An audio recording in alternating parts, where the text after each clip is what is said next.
விசையும் இயக்கமும். இந்த பாடத்துக்கான line by line questions இந்த வீடியோவில் பார்க்கலாம். இந்த பாடம் 6th ஃபர்ஸ்ட் டேர்ம் ஃபிசிக்ஸில் இருக்குது. காலத்தை பொறுத்து ஒரு பொருளின் நிலை மாறுமெனில் அது டேஸ் எனப்படும். இயக்கம். காலத்தை பொறுத்து ஒரு பொருள் தனது நிலையை மாற்றிக்கொள்ளாமல் ஒரே இடத்தில் இருப்பது ஓய்வு நிலை. ஒரு பொருளின் மீது உயிருள்ள அல்லது உயிரற்ற காரணிகளால் செயல்படுத்தப்படும் தள்ளுதல் அல்லது இழுத்தல் செயல்கள் டேஸ் என அழைக்கப்படுகிறது. விசை. விசையின் காரணிகள் 2. அவை உயிருள்ள காரணிகள், உயிரற்ற காரணிகள். விசைகள் பொதுவாக எத்தனை வகைப்படும்? 2. அவை தொடுவிசை, தொடாவிசை. தொடுவிசைக்கு உதாரணம் கால் பந்தை உதைத்தல். தொடாவிசைக்கு உதாரணம் காந்தம் இரும்பை கவர்தல். நேர்கோட்டு பாதையில் நடந்து சென்று கொண்டிருக்கும் மனிதனின் இயக்கம் நேர்கோட்டு இயக்கம். இயங்கும் பாதையின் அடிப்படையில் இயக்கத்தை நேர்கோட்டு இயக்கம், வளைவு பாதை இயக்கம், வட்டப்பாதை இயக்கம், தற்சுழற்சி இயக்கம், அலைவு இயக்கம், ஒழுங்கற்ற இயக்கம் என்று வகைப்படுத்தலாம். முன்னோக்கி சென்று கொண்டு தனது பாதையின் திசையை தொடர்ந்து மாற்றிக்கொண்டே இருக்கும் பொருளின் இயக்கம் வளைவு பாதை இயக்கம். வளைவு பாதை இயக்கத்திற்கு உதாரணம் வீசி எறியப்பட்ட பந்து. கயிற்றின் முனையில் கட்டப்பட்டு சுழற்றப்படும் கல்லின் இயக்கம் வட்டப்பாதை இயக்கம். ஒரு அச்சை மையமாக கொண்டு சுழலும் பொருளின் இயக்கம் தற்சுழற்சி இயக்கம். தற்சுழற்சி இயக்கத்திற்கு எடுத்துக்காட்டு பம்பரத்தின் இயக்கம். ஒரு புள்ளியை மையமாக கொண்டு குறிப்பிட்ட கால இடைவெளியில் முன்னும் பின்னுமாகவோ அல்லது இடமும் வலமுமாகவோ மாறி மாறி நகரும் பொருளின் இயக்கம் அலைவு இயக்கம். தனி ஊசல் என்பது எந்த வகை இயக்கத்திற்கு உதாரணம்? அலைவு இயக்கம். ஒரு ஈயின் இயக்கம் அல்லது மக்கள் நெருக்கம் மிகுந்த தெருவில் நடந்து செல்லும் மனிதர்களின் இயக்கம் ஒழுங்கற்ற இயக்கம். அலைவு மிகவும் வேகமாக நடைபெறும் போது அந்த இயக்கத்தை எவ்வாறு அழைக்கிறோம்? அதிர்வுறுதல். கால இடைவெளி அடிப்படையில் இயக்கத்தை கால ஒழுங்கு இயக்கம், கால ஒழுங்கற்ற இயக்கம் என்று 2 வகையாக வகைப்படுத்தலாம். ஒரு குறிப்பிட்ட கால இடைவெளியில் மீண்டும் மீண்டும் நடைபெறும் இயக்கம் கால ஒழுங்கு இயக்கம்.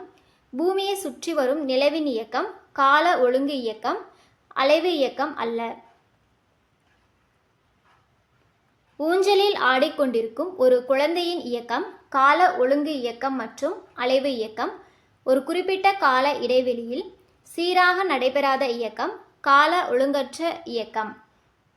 கீழ்கண்ட கூற்று சரியா தவறா அப்படிங்கிறத பார்க்கலாம். அலைவு இயக்கம் அனைத்தும் கால ஒழுங்கு இயக்கமாக அமையும். ஆனால் கால ஒழுங்கு இயக்கங்கள் அனைத்தும் அலைவு இயக்கமாக காணப்படாது. இது சரியான கூற்று. ஓரலகு காலத்தில் ஒரு பொருள் கடந்த தூரம் வேகம். வேகத்திற்கான சூத்திரம் S=d/t.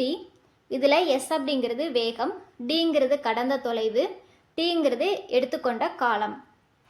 தொலைவின் SI அலகு மீட்டர், காலத்தின் SI அலகு வினாடி, வேகத்தின் SI அலகு மீட்டர்/வினாடி. உசைன் போல்ட் 100 மீட்டர் தூரத்தை எத்தனை வினாடிகளில் கடந்து உலக சாதனை படைத்தார்? 9.58 வினாடிகள். தரையில் வாழும் விலங்குகளில் சிறுத்தை சராசரியாக எத்தனை கிலோமீட்டர்/மணி வேகத்தில் ஓடும்? மணிக்கு 112 கிலோமீட்டர் வேகத்தில் ஓடும். குறிப்பிட்ட கால இடைவெளியில் சீரான வேகத்தில் இயங்கும் பொருளின் இயக்கம் சீரான இயக்கம். சீரான வேகத்தின் அடிப்படையில் இயக்கத்தை சீரான இயக்கம், சீரற்ற இயக்கம் என்று 2 வகையாக வகைப்படுத்தலாம். மாறுபட்ட வேகத்தில் இயங்கும் பொருளின் இயக்கம் சீரற்ற இயக்கம். மிதிவண்டியின் இயக்கம் தற்சுழற்சி இயக்கம், நேர்கோட்டு இயக்கம். மிதிவண்டியுடைய சக்கரம் சுழல்வது தற்சுழற்சி இயக்கம். மிதிவண்டி முன்னோக்கி நகர்வது நேர்கோட்டு இயக்கம். ரோபாட்டா என்ற டேஸ் வார்த்தையிலிருந்து ரோபாட் என்ற வார்த்தையானது உருவாக்கப்பட்டது. செக்கோஸ்லோவாக்கியா. ரோபாட்டா என்பதன் பொருள் உத்தரவுக்கு படிந்த ஊழியர்.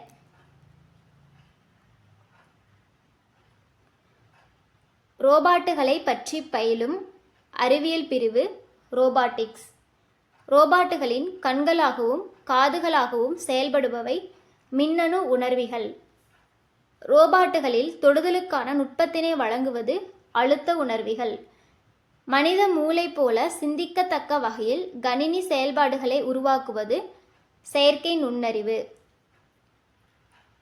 நுண்ணிய இடங்களில் தங்கள் பணிகளை செய்வதற்காக உருவாக்கப்பட்ட மிகச்சிறிய ரோபாட்டுகள் நானோ ரோபாட்டுகள். ஒன்றுக்கொன்று சார்புடையவை, இயக்கமும் ஓய்வும்.